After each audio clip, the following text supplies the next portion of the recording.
పెద్దపల్లి జిల్లా రామగిరి మండలంలో పర్యటించిన మంత్రి శ్రీధర్ బాబు కల్వచర్ల గ్రామంలో పల్లె దవాఖానాను ప్రారంభించారు. మంత్రి ప్రజలకు మెరుగైన వైద్య సేవలు అందించాలని వైద్యులకు శ్రీధర్ బాబు ఆదేశాలు జారీ చేయడం జరిగింది. అదేవిధంగా రోగులు ఇబ్బందులు పడకుండా చూడాలని పలు సూచనలు కూడా చేశారు.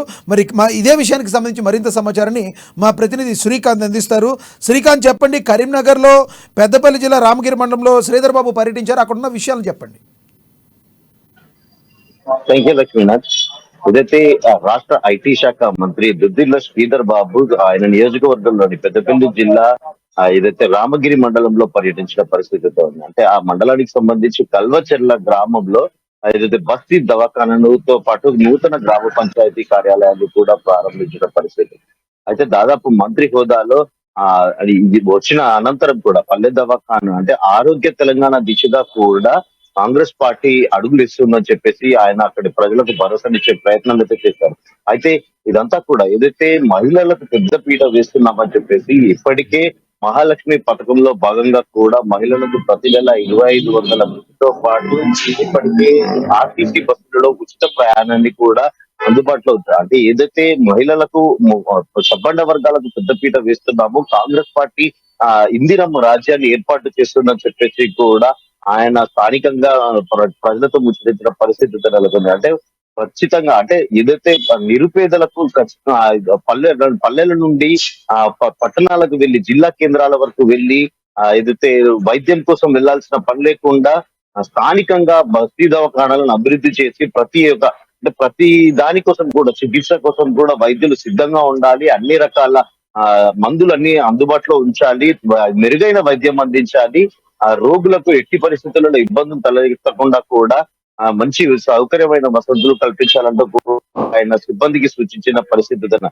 మున్సిపాలిటీకి సంబంధించి ఏదైతే ఆ గ్రామంలోని రోడ్డుకు సంబంధించి 20 లక్షల కోట్లతో కూడా గ్రామానికి సంబంధించి నిధులు కూడా మంజూరు చేపిస్తానని ఆయన ఒక హామీ ఇచ్చిన పరిస్థితి. మొత్తంగా చూసుకుంటే ఇందిరమ్మ రాజ్యం కాంగ్రెస్ పార్టీతో మాత్రమే సాధ్యమంటూ కూడా మంత్రి శ్రీధర్ బాబు ఆ స్థానిక తన నియోజకవర్గంలో ప్రజలకైతే ఒక హామీ ఇచ్చిన పరిస్థితి అయితే ఉంది. అయితే ఇటు ప్రతి నెల ఏదైతే మొన్న ఇప్పటి వరకు తీసుకున్న ఏదైతే దానికి సంబంధించి దరఖాస్తులకు పెద్ద ఎత్తున కూడా దరఖాస్తులు రావడంతో ఆ దరఖాస్తుల్లో దాదాపుగా ఇళ్ల సమస్యలపై గాని రేషన్ కార్డుల సమస్యలపై గాని ఇలా ప్రతి అంశాన్ని కూడా క్షుణ్ణంగా పరిశీలించి అర్హులైన ప్రతి ఒక్కరికి కూడా సంక్షేమ పథకాలను అందించే దిశగా కూడా తమ ప్రభుత్వం ముందుకెళ్తుందని చెప్పేసి కూడా ఆయన ఒక స్పష్టమైన హామీని అయితే ఇచ్చారు. అంటే గత ప్రభుత్వం తెలంగాణ రాష్ట్రం ఏర్పాటు అయ్యాక దాదాపు దశాబ్ద కాలంగా కూడా పెద్ద ఎత్తున కూడా అక్రమాలు చోటు చేసుకున్నాయని కాంగ్రెస్ పార్టీ మాత్రం సబ్బండ వర్గాలకు ఖచ్చితంగా ఒక న్యాయం చేస్తుందని చెప్పేసి ఆయన ఒక ధీమానైతే వ్యక్తం చేసిన పరిస్థితి ఉంది. అంటే స్థానికంగా ఉన్న ప్రజలకు ఏదైతే మౌలిక వసతులు తప్పకుండా తన నియోజకవర్గాన్ని పెద్ద ఎత్తున కూడా అభివృద్ధి చేస్తాను, మౌలిక వసతులు కల్పిస్తామని చెప్పేసి కూడా అతి త్వరలోనే మిగతా 6 గ్యారంటీకి సంబంధించి ఇప్పటికే 2 గ్యారంటీ పథకాలు అందులో ముఖ్యంగా కూడా 5 లక్షల నుండి 10 లక్షలకు ఆరోగ్యశ్రీని పెంచడము ఏదైతే ప్రతి ఒక్క అంటే నిరుపేదలకు ప్రతి ఒక్కరికి ఉపయోగకరంగా కూడా ఈ వైద్య సేవలు అందుబాటులో ఉంటాయని కూడా ఆయన హర్షం వ్యక్తం చేసిన పరిస్థితి. అంటే భవిష్యత్తులో మిగతా 6 గ్యారంటీ పథకాలకు సంబంధించి 4 గ్యారంటీ 100 రోజుల వ్యవధిలో కూడా మిగతా హామీలన్నీ కూడా పూర్తి స్థాయిలో అమలు చేస్తామని చెప్పేసి ఒక హామీని అయితే ఇచ్చారు. లక్ష్మణ్, శ్రీకాంత్, ఇక్కడ చెప్పండి, ఇక్కడ పల్లె దవాఖానా ఏదైతే ప్రారంభించారో శ్రీధర్ బాబు, దాన్ని ప్రారంభించడం పట్ల అక్కడ ఉన్న ప్రజలు ఏమనుకుంటున్నారు? పల్లె దవాఖానా ప్రారంభించడం పట్ల అయితే ఐటీ శాఖ మంత్రి దుద్దిల్ల శ్రీధర్ బాబుకు ఈ నియోజకవర్గంలో పెద్ద ఎత్తున కూడా పట్టుందని చెప్పొచ్చు. తండ్రి శ్రీపాదరావు రాజకీయాల్లో దశాబ్దాల కాలంగా కూడా వీరిరువురు కూడా తండ్రి బాటలోనే కూడా తనయుడు కూడా నడుస్తున్నాడు.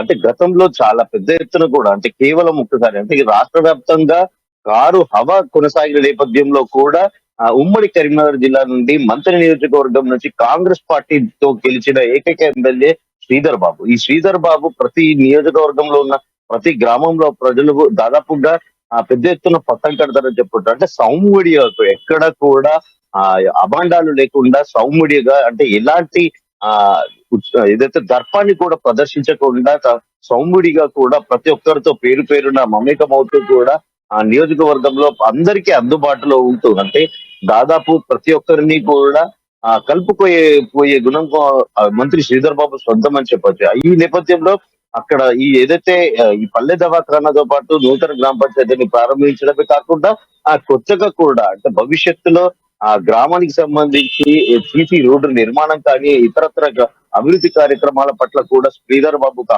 స్పష్టమైన హామీ ఇవ్వడం పట్ల స్థానిక ప్రజలంతా కూడా ఇందిరమ్మ రాజ్యం వచ్చిందంటూ కూడా హర్షం వ్యక్తం చేస్తున్నారు.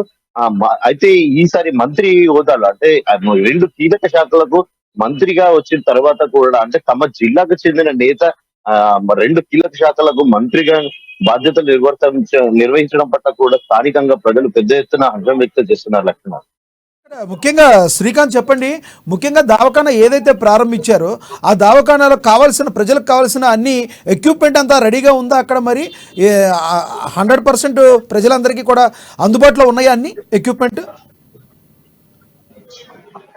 ఇప్పటికే బస్తీ దవాఖాన దాదాపు కేవలం అంటే ఏదైతే వైద్య సేవలకు మెరుగైన వైద్య సేవలకు అంటే దాదాపుగా అంటే ఈ రోజు డాక్టర్లకు కూడా సిబ్బందికి కూడా సూచించిన సందర్భం కూడా ఇదే.